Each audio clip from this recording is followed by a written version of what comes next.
Seperti barusan tadi saya sampaikan juga di dialog ini, bahwa tuntutannya pertama tolong tinjau ulang semua perizinan, bahkan yang merugikan kelompok-kelompok masyarakat adat tutup sudah izin-izin yang saat ini berada di dalam wilayah-wilayah adat kami di Banten. Karena itu mengakibatkan banyak sekali kerugian. Salah satu yang terakhir adalah banjir bandang yang terjadi di daerah kami.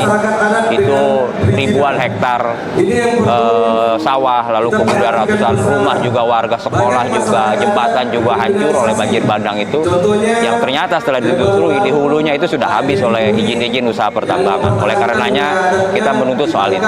Itu yang pertama. Yang kedua, soal desakan kepada pemerintah dan DPR RI untuk segera mengesahkan rancangan undang-undang masyarakat adat. Selain itu Pak, ada lagi? Ya, tentu saja yang pertama, yang paling utama itu adalah membawa misi-misi perdamaian kepada seluruh masyarakat adat di Nusantara dan khususnya masyarakat adat di Papua. Kemudian yang kedua adalah misi-misi persaudaraan, kerukunan, bahwa sebenarnya kita semua ini bersaudara, seluruh masyarakat adat terhubung oleh yang namanya konsep-konsep nilai tradisi yang mengelola tanah, mengelola bumi.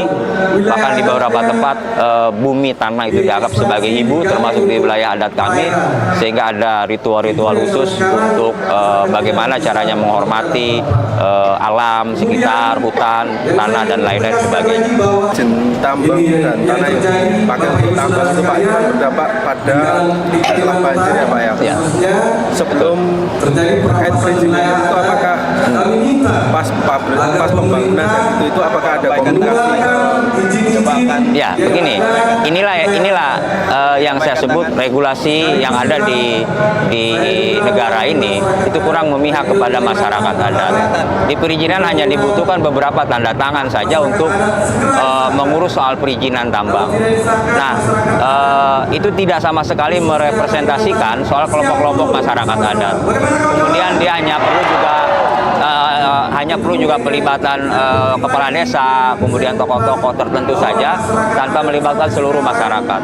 Oleh karenanya, itu akan muncul masalah ketika pertambangan tersebut, perusahaan-perusahaan tersebut mengeksploitasi tanah, lalu kemudian berdampak bencana kepada masyarakat sekitarnya.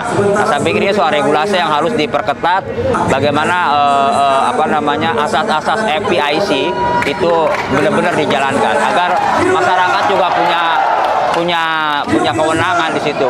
Apakah dia setuju atau menolak atas pembangunan yang dilakukan di wilayah adatnya. Terkait lahan yang dipakai sampai ratusan hektar ya, itu bisa disebutkan Pak, di mana jalan? Ya, khususnya di daerah kami itu di Kabupaten Lebak, di Provinsi Banten, ya, di kawasan di Pegunungan Halimun gitu ya, kira-kira di Pegunungan Halimun itu kan hutan-hutan adat kami berada di sana. Kemudian wilayah adat kami juga berada di sekitar itu. Nah, saat ini itu ada ratusan izin usaha pertambangan yang sedang beroperasi di sana. Yang itu berada di daerah aliran sungai, satu sungai besar yang namanya Cimadur itu banjir bandang dari situ mulainya. Dan itu mereka semua mengolah tanah itu berdasarkan izin-izin yang mereka dapatkan yang tadi saya sebutkan. Prosesnya seperti itu. Sehingga harapan saya regulasi soal pemberian izin tambang itu lebih menekankan soal izin-izin masyarakat adat.